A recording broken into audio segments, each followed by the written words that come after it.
kesalahannya bisa ada di orang-orang dewasa juga. Posisi mereka itu ada di, jadi kalau misalnya ada budaya tradisional, ini mereka caplok gitu. Ketika kita mempelajari budaya sendiri, kita jadi punya jati diri gitu, punya jati diri. Maksudnya secara filosofis kebudayaan kita juga lebih dalam maknanya. Minimal mereka kenal. Untuk mencintai kan butuh kenal gitu ya. Buat aku mereka itu orang yang memilih tidak terkoneksi atau tidak tercampur baur dengan kehidupan modern gitu.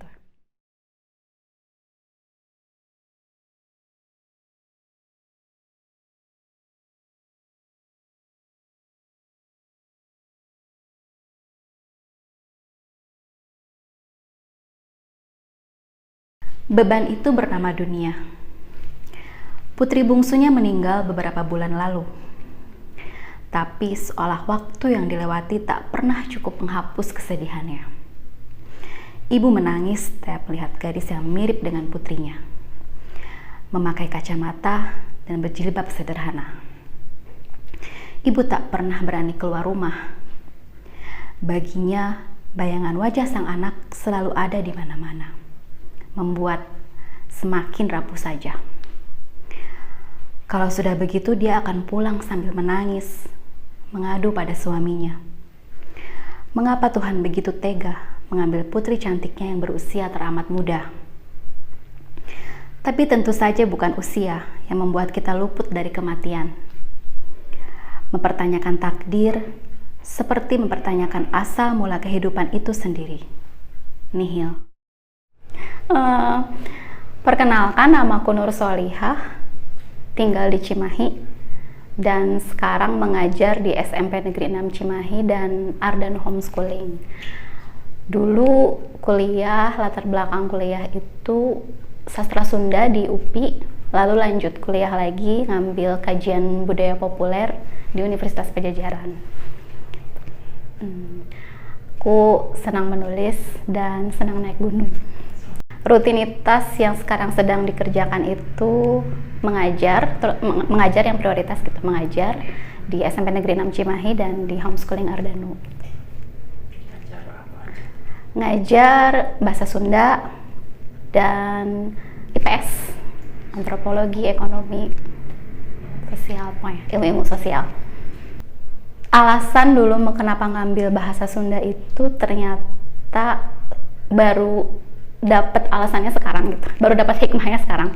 Ternyata ketika kita ngambil jurusan sastra itu, di sana aku melatih kemampuan menulis tuh di sastra Sunda UPI gitu. Mulai sering menulis karena ikut UKM sastra, jadi mulai melatih kemampuan menulis tuh di sastra Sunda UPI gitu.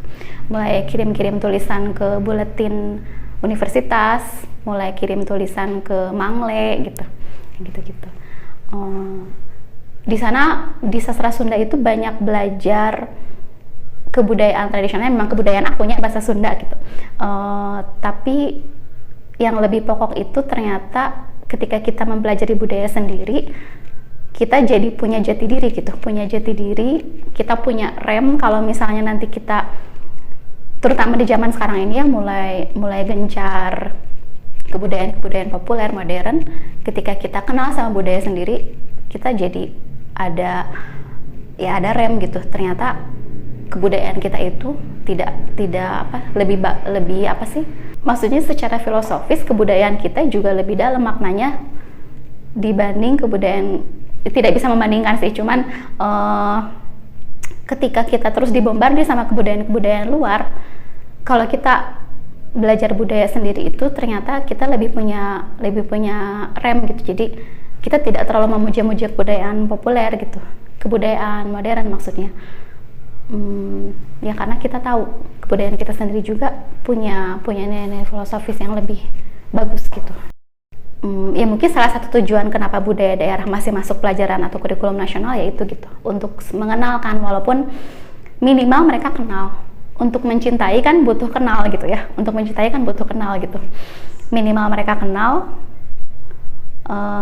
Setelah kenal ada yang akhirnya tertarik mempelajari, ada yang tidak, itu tergantung mereka gitu. Cuman ketika si budaya tradisional ini masuk ke kurikulum nasional, ya minimal generasi sekarang itu kenal kalau mereka tuh punya budaya sendiri gitu. Tidak hanya budaya Sunda, budaya kita kan banyak gitu, sangat plural gitu, sangat beragam.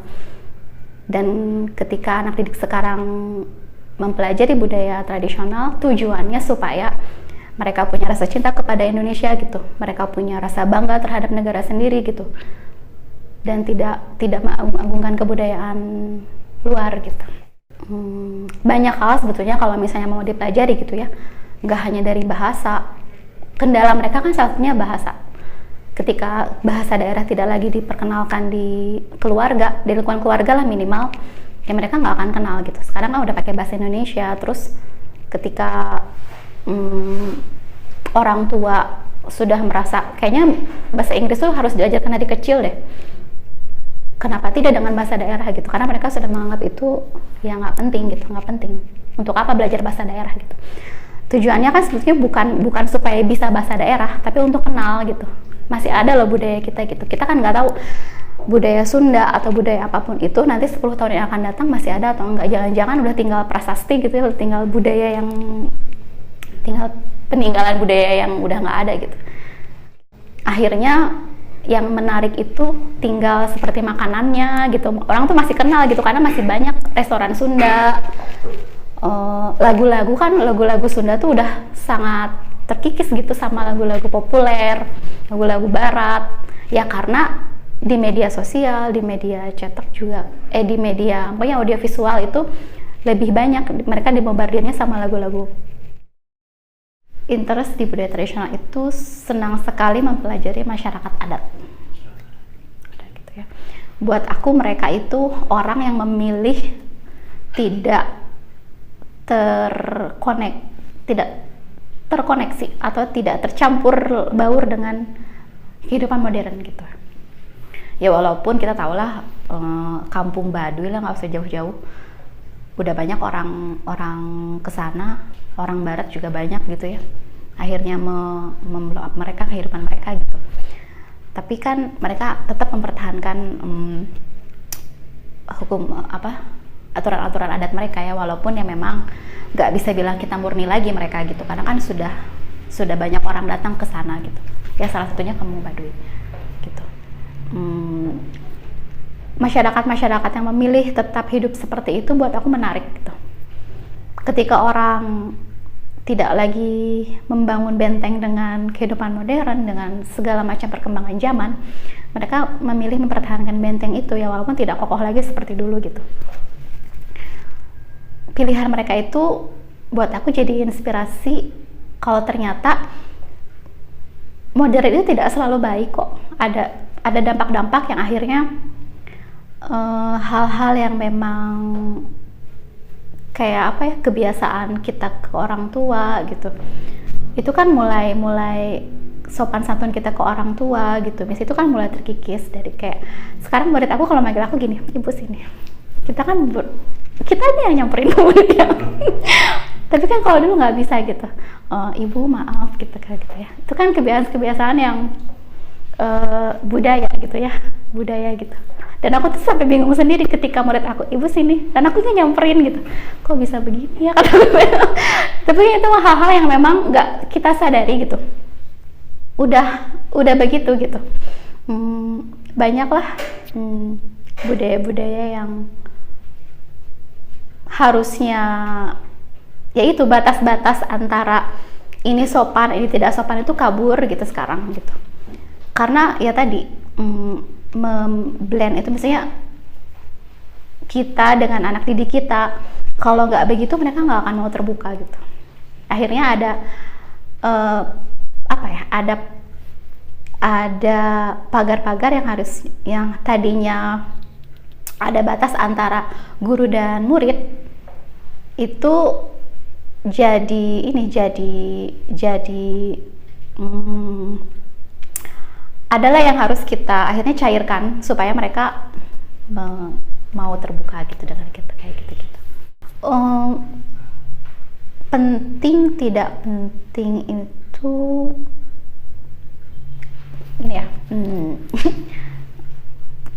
Ya kalau misalnya kita tanya ke mereka, kamu interest nggak sih sama budaya tradisional gitu? Ya mereka sih jawabnya iya ya, tapi kita nggak tahu ya.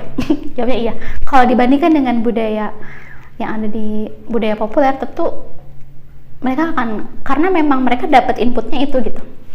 Dapat setiap hari mereka dapat inputnya budaya-budaya itu gitu dari media sosial. Kalau tanya penting enggaknya, penting untuk mereka supaya tadi gitu, mempelajari budaya tradisional itu jadi satu input buat kita untuk supaya kita kenal sama negara kita, jati diri kita, dan tidak terlalu terpengaruh oleh kebudayaan luar gitu, kayak gitu. Masih penting. Kalau ditanya masih penting, ya tentu saja masih penting gitu. Bagaimana cara mereka sebenarnya kan kalau kebudayaan itu akhirnya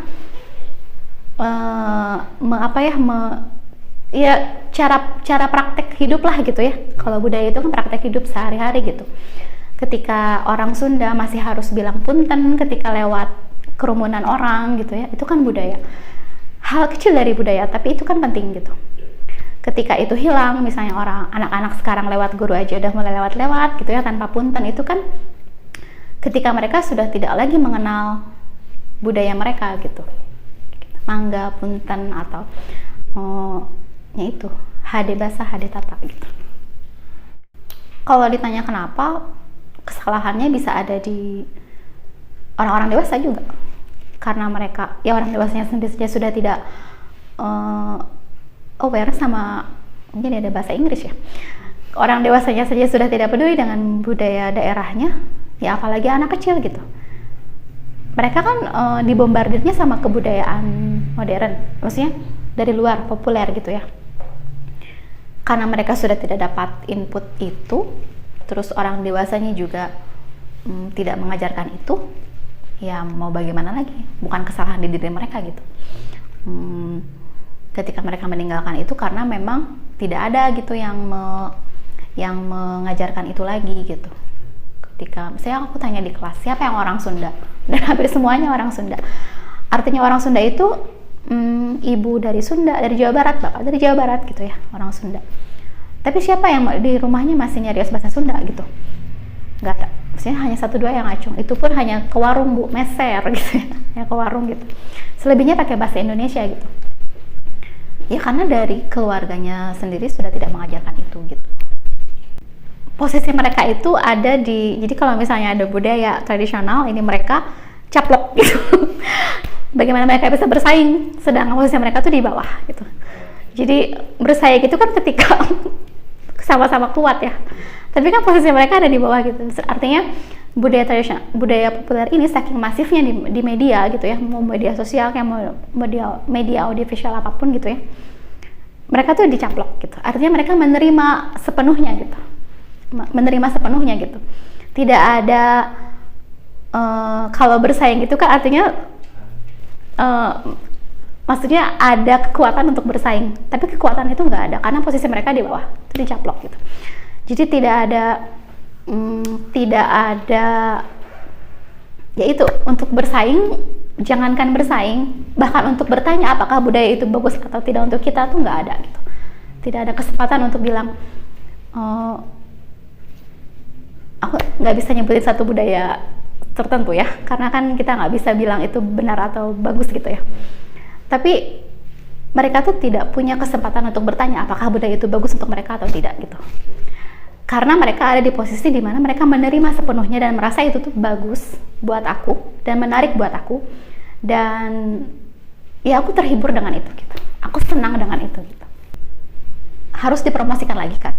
Ketika itu budaya tradisional itu harus dipromosikan lagi, tapi pihak-pihak terkait yang harusnya punya kewajiban mempromosikan itu perannya nggak sentral lagi, artinya nggak kuat lagi gitu. Alhamdulillahnya masih ada di kurikulum nasional budaya Sunda. Makanya aku selalu bilang, kenapa sih Bu kita masih harus belajar bahasa Sunda? Apa pentingnya gitu ya? Kita kan nggak masuk ujian nasional kalau masih ujian nasional gitu. Terus di kerjaan juga di lamaran kalau interview emang ditanya bahasa Sunda, bukan nggak kan bahasa Inggris, kemampuan selanjutnya bahasa Inggris gitu.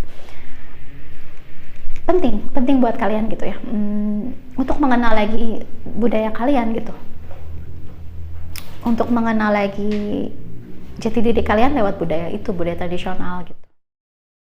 Ya alhamdulillah. Ya ini buku-buku yang sebetulnya, jadi kalau ditanya apa sih pencapaian aku gitu ya, orang-orang kan beda-beda gitu ya, merasa sukses ketika setelah apa, itu kan orang itu sangat, maksudnya itu subjektif akhirnya kan ya, nggak bisa kita membandingkan sukses kamu dengan sukses aku gitu.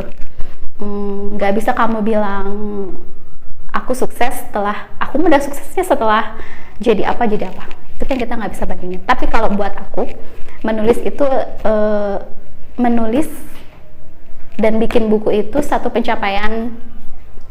Aku tuh puas gitu setelah menulis dan akhirnya ada buku gitu. Memang buku itu buat aku achievement aku yang tertinggi gitu. Sebetulnya tidak ada tema khusus, tapi kalau yang ini memang khusus. Jadi catatan perjalanan aku selama naik gunung atau pergi ke satu tempat atau wilayah gitu. Jadi kebiasaan aku adalah pergi ke satu tempat, terus aku tulis apa yang menarik di tempat itu gitu. Pertama untuk menceritakan lagi ke orang lain apa sih yang menarik di sana dan kisah apa sih yang menarik di sana gitu. Jadi memang laporan perjalanan aku dari beberapa daerah. Naik gunung sih, kebanyakannya naik gunung. Terus kalau yang ini temanya lebih general sih, lebih umum gitu. Ada tentang anak-anak juga, tentang umum sih, kebanyakan tentang anak-anak di sini. Kisah-kisah di sekolah. Yang iya, dua-duanya kebanyakan kisah di sekolah. Ini juga ada sih, pergi ke Baduy, ada di sini cerita aku waktu ke Baduy. Kayak gitu. Jadi lebih ke future sih, jadi mengalir aja gitu, begitu, nggak ada khusus ini kolom, ini opini, ini karena apalagi karena ilmiahnya jauh. Maksudnya lebih ke mengalir aja. Ketika aku pengen nulis ya aku tulis gitu, nggak ada aturan-aturan khusus gimana gitu. Sebetulnya ini memang tidak niatkan jadi buku, dan memang aku tulis di Facebook. Kenapa aku pilih Facebook punya medsosnya? Karena Facebook tidak ada batasan tulisan seperti di Instagram, dia kan terbatas ya. Dan ketika tulisan-tulisan aku dibaca oleh, ada satu, aku sebutnya bapaknya Pak Ayep Hairudin, Kepala Perpustakaan SMP Negeri 6 Cimahi. Sebetulnya sudah banyak yang bilang tulis, ayo dong share gitu ya tulisan. Tapi yang akhirnya Neng ayo jadiin buku gitu, itu Bapak Ayep yang mensupport sampai saat ini jadi buku itu Pak Ayep gitu. Kumpulin nanti kita jadiin buku gitu, kayak gitu. Tapi ada satu buku yang serius yang ingin aku tulis tuh ya tentang cermin gitu. Bagaimana kepribadian seseorang itu dibentuk dari lingkungan sekitarnya gitu, dari keluarga, lingkungan di sekolah, lingkungan di masyarakat gitu. Nulis buat aku itu cara untuk merilis emosi atau keresahan gitu. Aku kan orangnya introvert gitu, jadi ketika ada sesuatu yang aku rasakan, aku tuh nggak akan bisa langsung bilang ke orang lain gitu. Apalagi ke keluarga aja belum tentu bisa, apalagi ke orang yang nggak sedekat itu gitu.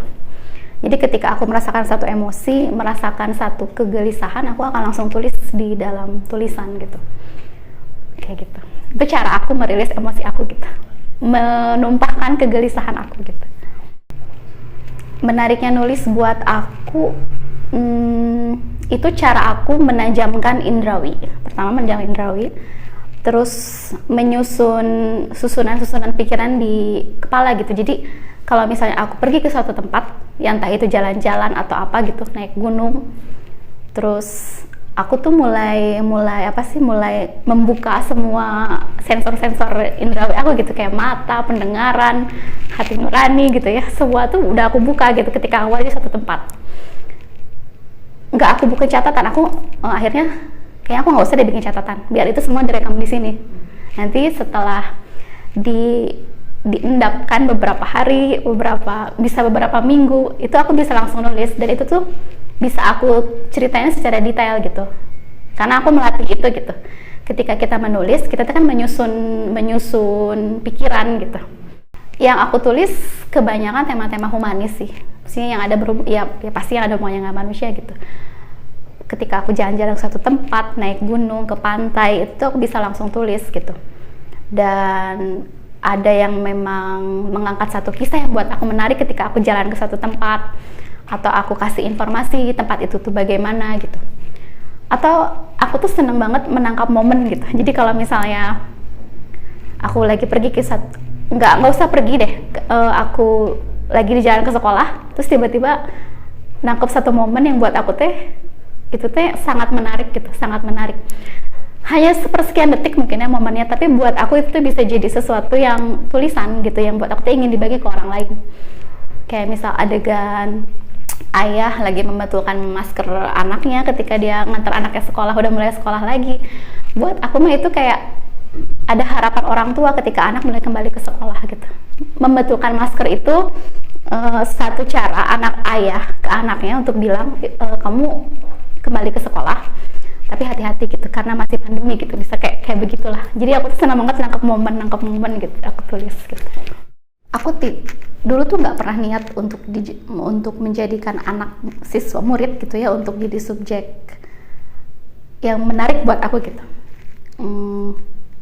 Tapi setelah akhirnya berarti hampir 4 tahun ngajar di SMP, belum pernah di SMA sama SD, aku merasa pribadi remaja itu masih di usia 12-15 itu menarik, karena disitulah pembentukan kepribadian dimulai gitu. Kepribadian dimulai. Ditambah lagi ada media sosial, di sanalah kepribadian mereka mulai dibentuk gitu. Pertama dari keluarga, lingkungan sekolah. Nah, zaman ini mulai ada media sosial, kepribadian mereka tuh mulai terpengaruh oleh keberadaan media sosial gitu. Dan mulai concern ke tulisan-tulisan itu gitu sekarang. Interest tentang aktualisasi diri itu sebetulnya dimulai dari diri sendiri. Aku mempelajari diri aku tuh mulai sebetulnya baru-baru ini mempelajari diri sendiri gitu. Kita tuh nggak bisa mengenal orang lain sebelum mengenal diri sendiri gitu. Apakah sampai di satu titik aku tuh nanya, apakah aku sudah mencapai apa yang aku mau gitu? Apakah aku puas dengan apa yang aku lakukan sekarang? Jadi pertanyaan itu ke diri sendiri dulu gitu. Aktualisasi diri aku tuh di mana berhentinya, atau apakah aku sudah matang atau sudah terpenuhi apa semua kebutuhan, bukan hanya kebutuhan fisiologis ya, tapi kebutuhan mental gitu, kebutuhan psikis gitu. Itu jadi pertanyaan. Jadi aku tuh introvert gitu, jadi dulu susah banget kalau ditanya orang gitu, susah banget berkomunikasi dengan orang. Ini aku yang sekarang itu proses aku yang bisa bercerita di depan orang banyak itu prosesnya panjang gitu. Dan ada orang-orang yang memang men-treatment aku begini gitu. Memang kita ternyata butuh sosok orang yang mau bilang ke kita tuh jujur gitu, kalau kamu tuh orangnya begini, dan harusnya begini. Kalau kita bilang itu support system ya kalau sekarang gitu.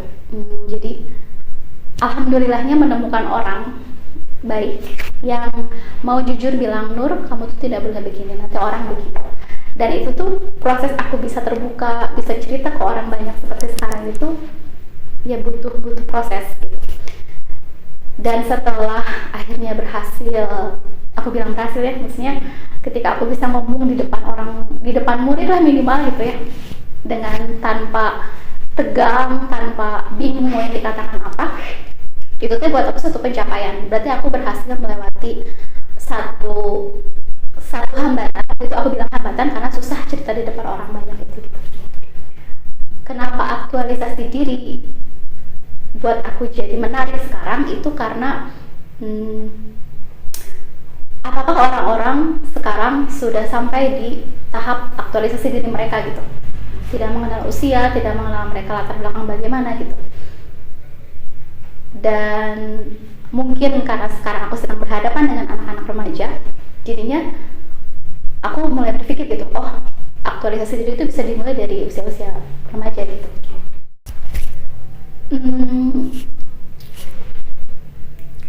Untuk bisa, ya itu tadi sih,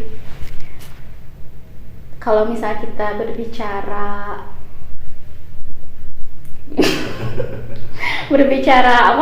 berbicara bagaimana menemukan jati diri gitu ya, menemukan jati diri itu buat aku perlu jangankan anak remaja ya yang sedang mencari jati diri, kita saja orang dewasa kadang-kadang bertanya-tanya gitu di satu titik, aku tuh bener gitu ya, mau ini yang aku lakukan sekarang tuh bener nggak gitu, ini bukan yang kita capai gitu. Pertanyaan-pertanyaan itu selalu ada di diri kita gitu, karena kan emosi manusia kan fluktuatif ya, kadang sangat puas, kadang sangat tidak puas gitu. Jadinya saat pribadi kita yang memang manusia itu kadang labil, kadang jarang lah ada manusia yang stabil terus-menerus gitu. Oleh sebab itu mereka butuh orang-orang yang mensupport gitu. Ada yang dari keluarga bisa mensupport, ada yang tidak dari keluarga gitu. Yang tidak dari keluarga, biasanya mereka menemukan support sistemnya itu dari orang-orang yang terdekat gitu, misalnya di luar lingkungan keluarga, apakah di lingkungan pekerjaan atau di lingkungan komunitas tertentu gitu. Kayak misal aku ikut satu komunitas naik gunung sekarang gitu, ternyata itu jadi salah satu support system aku gitu. Ketika aku tidak bisa merilis emosi aku di pekerjaan, di tempat kerja, di keluarga, aku menemukan itu di tempat lain gitu. Orang-orang ini di komunitas ini ternyata jadi support system aku gitu. Naik gunung itu, ketemu mereka itu yang satu frekuensi, yang suka naik gunung itu, ternyata cara aku merilis emosi dan menemukan, oh aku ternyata lebih bahagia ketika naik gunung gitu. Anak remaja itu memang usia dimana mereka mencari gitu ya, mencari dan mereka senang banget didengar gitu, dan sangat tidak suka disalahkan.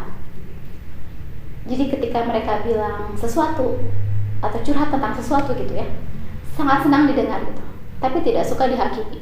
Orang dewasa aja tidak suka dihakimi, apalagi anak remaja gitu. Ketika mereka dilarang, mereka akan memberontak. Gitu. Terus bagaimana cara mereka menemukan wadah atau tempat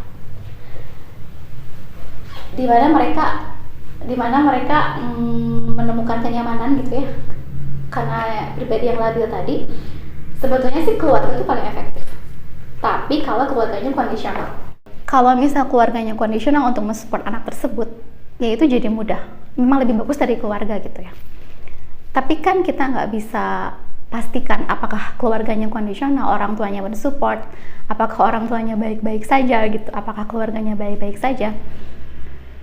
Ketika keluarganya tidak kondisional, mereka akan mulai cari pelampiasan tuh di luar.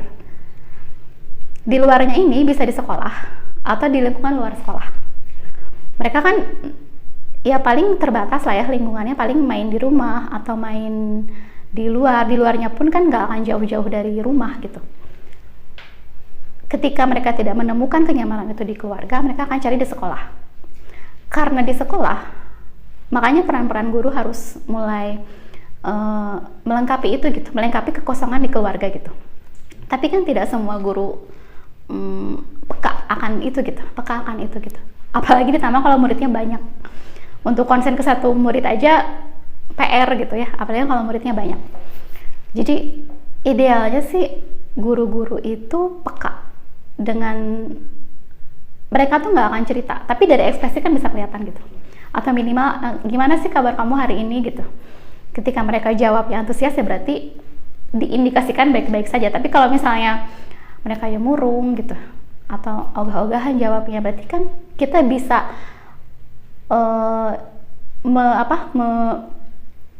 mulai mengidentifikasi gitu, ini anak kenapa gitu. Tapi kan ada anak yang memang nyaman di sekolah, ada anak yang tidak nyaman di sekolah gitu. Ketika keluarga tidak kondisional, sekolah tidak kondisional, akhirnya kan carinya keluar gitu, carinya keluar.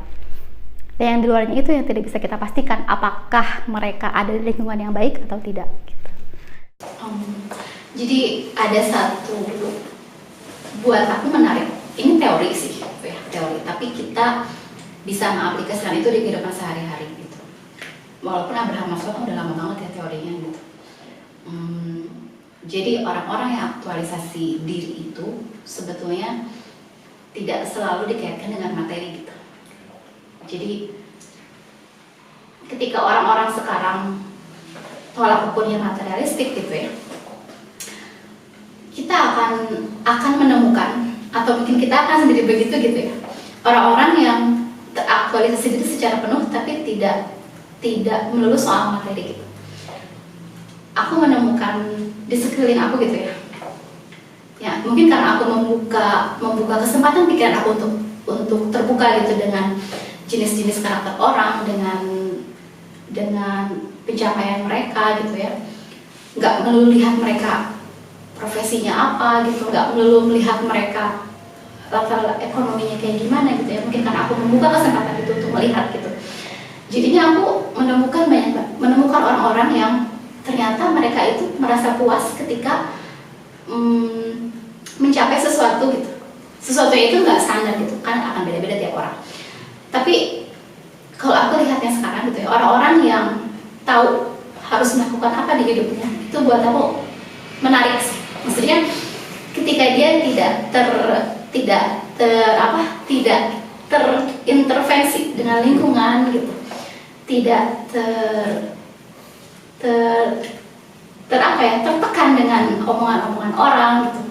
Ketika dia berani mengambil keputusan atas dasar kepentingannya sendiri gitu, itu aku belajar banyak dari orang-orang seperti itu gitu. Buat aku mereka mungkin tidak terkenal orangnya, mungkin orangnya tidak sukses, mungkin bisa dibilang gitu kalau suksesnya materi gitu ya.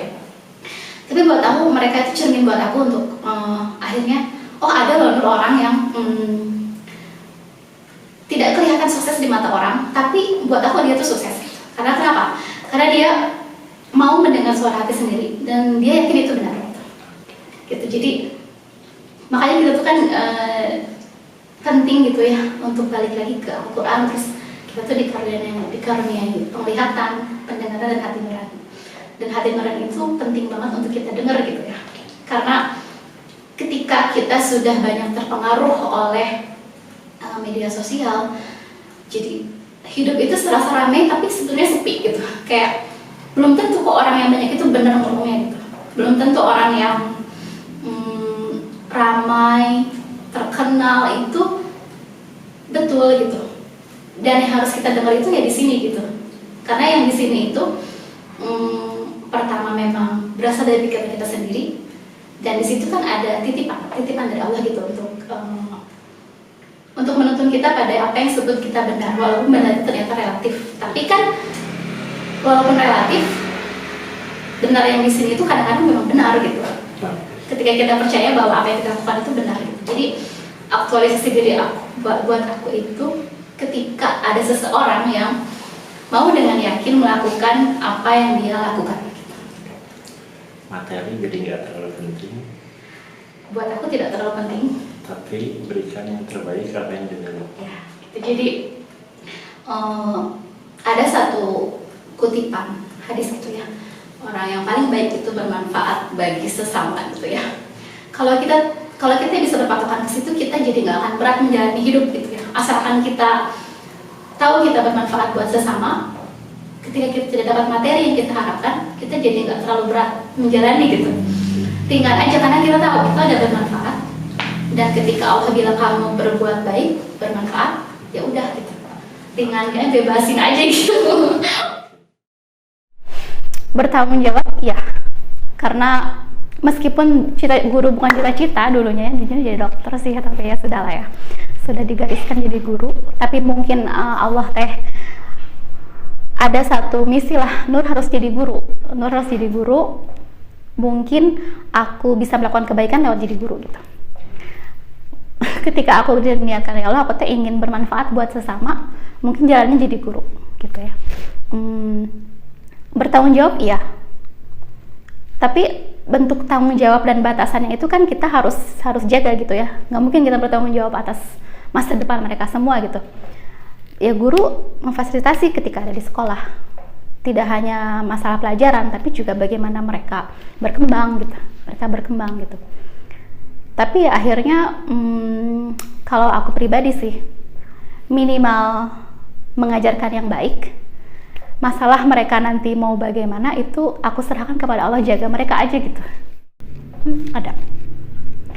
Ada mungkin karakter tadi ya, balik lagi karakteristik anak remaja yang sangat tidak suka dihakimi, sangat tidak suka dibilang salah gitu ya, apalagi di depan teman-temannya gitu. Mungkin harga diri mereka tuh merasa aku tuh kan lagi bangun citra gitu ya di depan teman-teman aku gitu ya, ingin dianggap baik, ingin dianggap anak baik, dianggap anak pintar. Jadi ketika ada guru yang ya dalam tanda kutip menjatuhkan harga diri mereka tuh bisa langsung down gitu. Kalau kita kan mungkin orang dewasa masih bisa mengatasi hal-hal seperti itu gitu.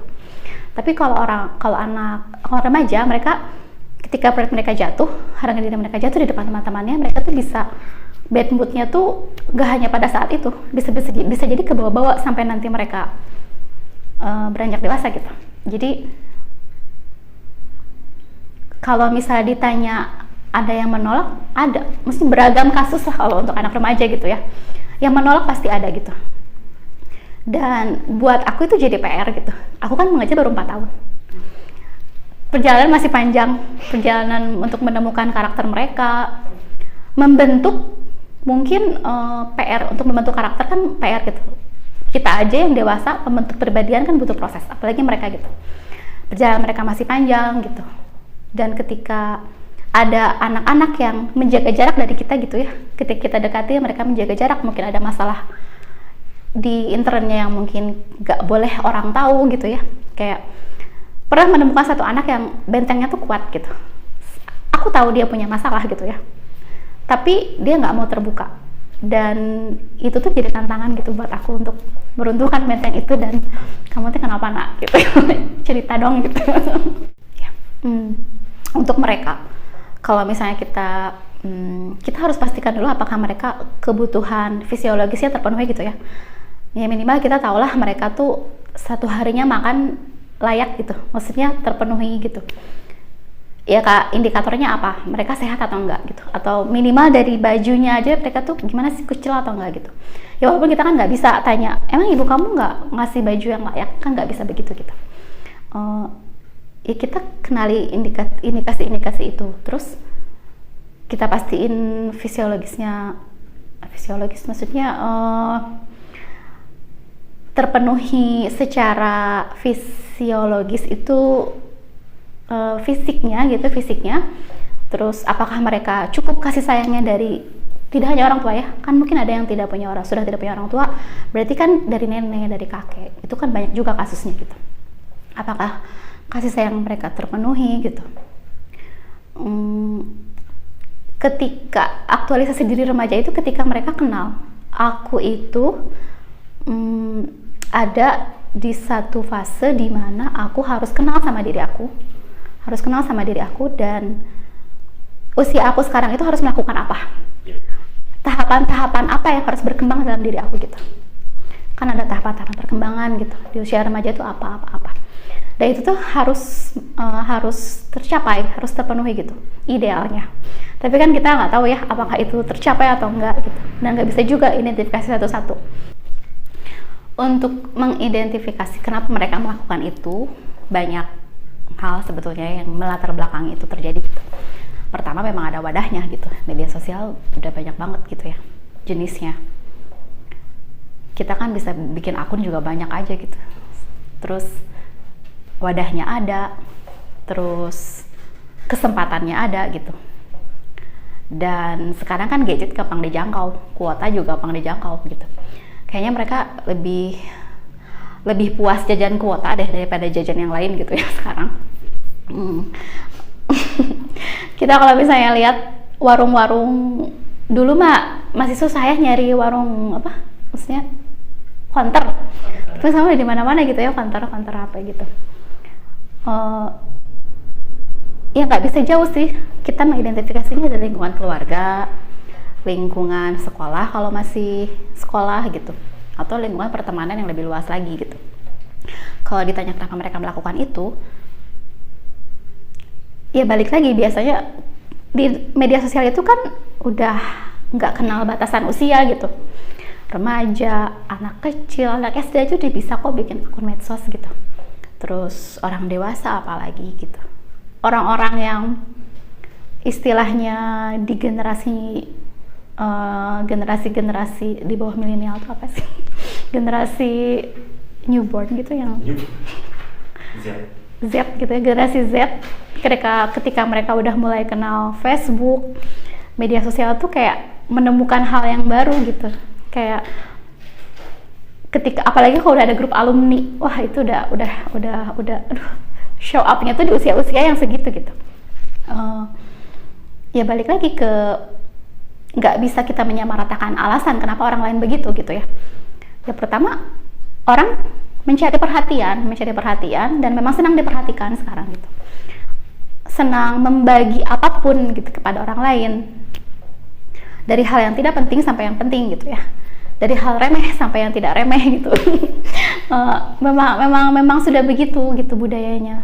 Jadi balik lagi gitu, kebiasaan kita untuk berbicara dan mendengar secara langsung hal yang lebih intens gitu ya, kalau misalnya kita berbicara itu sudah hilang dari sejak adanya media sosial, dari sejak perkembangan zaman gitu. Ketika orang lebih senang mengeksplorasi diri di media sosial daripada dia misal me time lah sama keluarga gitu atau sama orang-orang terdekat, lebih senang melakukan itu karena mereka dapat perhatian, dapat respon gitu, kan tidak ada aksi tanpa reaksi ya, tidak ada stimulus tanpa respon gitu. Karena respon itu menyenangkan buat mereka dan bikin candu, nah mereka terus melakukan itu gitu. Meskipun ya akhirnya nggak ada lagi privasi gitu. Masalah-masalah keluarga yang sebetulnya tidak boleh dibagikan ke orang lain, jadi konsumsi publik gitu. Itu kan hal-hal yang dampak negatif dari media sosial. Ya positifnya juga pasti ada gitu ya, pasti ada. Tapi kan apapun pasti selalu ada dua sisi mata uang. Kalau misalnya ditanya finish atau tahap berhenti, oh aku tuh sudah mencapai jadi aku berhenti gitu, itu kayaknya nggak akan pernah ada berhentinya deh sampai kita meninggal gitu. Bahkan ketika kita, kalau kata Freud, kebahagiaan itu kan episodik dan periodik gitu, dan temporer. Maksudnya ketika kita mencapai satu kebahagiaan, kita tuh ingin lagi kebahagiaan yang lain gitu. Emang manusia diciptakan seperti itu gitu. Ketika ditanya apakah aku udah puas dengan apa yang aku capai sekarang, mungkin aku bilang saat ini puas. Tapi ketika aku melangkah lagi ke proses hidup selanjutnya, aku bilang belum puas Nur, ayo capai lagi gitu. Kayak gitu. Jadi kalau ditanya aktualisasi diri kita berhenti sampai di mana, nggak akan ada yang bisa jawab itu mutlak gitu. Nggak akan bisa ada jawaban yang tetap untuk pertanyaan itu gitu. Siapapun gitu, nggak hanya aku gitu. Bahkan orang-orang yang sudah secara usia gitu ya, secara usia mereka ada di usia yang senja, pasti adalah pertanyaan dalam dirinya, 60 tahun aku hidup, 70 tahun aku hidup teh sudah mengerjakan apa, dan apakah aku sudah puas dengan kehidupan aku sekarang gitu. Itu tuh memang udah jadi manusia ya begitu gitu, nggak akan pernah puas, kebahagiaannya terus naik tingkatannya gitu, mencari kepuasan satu lalu naik ke kepuasan yang lain gitu. Jadi nggak akan ada jawaban yang pasti untuk pertanyaan itu gitu. Harapan untuk diri sendiri, ingin bikin buku yang serius gitu, kayak ini juga serius tapi alhamdulillah hari ini bisa bikin buku gitu. Itu ya pentingnya kita berdoa gitu, berharap masalah itu dikabulkannya kapan kita kan nggak tahu, tapi kan doa-doa dan mimpi itu kan harus terus dipertahankan gitu. Karena kan ketika kita bermimpi artinya kita udah menulis rencana sebetulnya di otak gitu, dan ketika otak kita menulis rencana itu selalu ada jalan untuk merealisasikan itu gitu, dan dikuatkan dengan doa gitu, terus meminta kalau ini baik ya kasih jalan gitu ya Allah gitu ya. Kayak buku ini aku tulis 2 tahun tapi baru ketemu sama orang yang ternyata jadi jalan mengabulkan doa aku jadi buku, ya begitu gitu. Itu pentingnya bermimpi dan berdoa gitu ya. Itu terus aku berharap aku nggak pernah berhenti untuk bermanfaat buat orang lain, entah jalan sebagai guru atau sebagai sesama manusia gitu ya. Aku selalu ingin ingin melakukan apa yang baik dan yang aku suka. Aku nggak mau melakukan sesuatu yang tidak aku suka gitu. Semoga ya Allah kasih jalan supaya aku jadi orang yang bermanfaat gitu. Aku tinggal aja di Cimahi, boleh nggak buat Cimahi aja? Banyak soalnya aku buat kebudayaan daerah. Harapan untuk kebudayaan salah satu usaha dari pihak-pihak terkait ya seperti pemerintah itu yang memasukkannya ke kurikulum gitu ya untuk budaya tradisional. Tapi kan itu nggak cukup gitu, karena mereka kan hanya ketemu bahasa Sunda itu seminggu sekali gitu. Itu pun hanya 1,5 jam gitu. Yang mana bisa 1,5 jam itu mereka punya waktu banyak untuk mengenal gitu. Kalau misalnya mengenalkan diri sendiri gitu ya, ya paling minimal mengenalkan apa yang menarik. Kalau aku sih sukanya cerita tentang kalau misalnya aku kenapa budaya Sunda itu banyak pelajaran-pelajaran bagus atau pelajaran-pelajaran baik yang bisa kalian pelajari dari kebudayaan Sunda gitu ya. Kita mengenal bahasa lemes, bahasa kasar itu ya dari budaya Sunda. Terus kita mengenal bagaimana cara berkomunikasi dengan orang tua yang baik itu dari kebudayaan Sunda gitu. Kita mengenal bagaimana cara bergaul dengan masyarakat itu ya dari kebudayaan gitu. Harapannya sih ada satu wadah atau ada satu usaha dari memang pihak-pihak yang memang bertanggung jawab untuk bisa mengenalkan budaya tradisional lagi ke anak-anak gitu. Anak-anak. Waduh. Harapan untuk dunia, enggak Indonesia aja gitu. Nawar lagi Indonesia. Aku itu cinta banget sama Indonesia gitu ya. Karena dulu kakek aku banyak nyeritain tentang Indonesia dulu gitu. Beliau kan tentara gitu ya. Ada banyak alasan untuk kita jatuh cinta sama Indonesia gitu. Dari mulai keindahan alamnya, keberagaman manusianya, masyarakatnya gitu. Terus kayaknya sayang gitu kalau misalnya anak-anak sekarang nggak cinta sama Indonesia gitu. Ketika mereka lebih bangga jadi bagian dari negara lain misal karena mungkin buat mereka lebih menarik, lebih kelihatan wah gitu ya. Itu tuh sayang gitu. Sayang ketika mereka tidak lagi ada perasaan cinta sama negara sendiri gitu. Harapan aku mereka dikasih kesempatan untuk mengenal lagi Indonesia.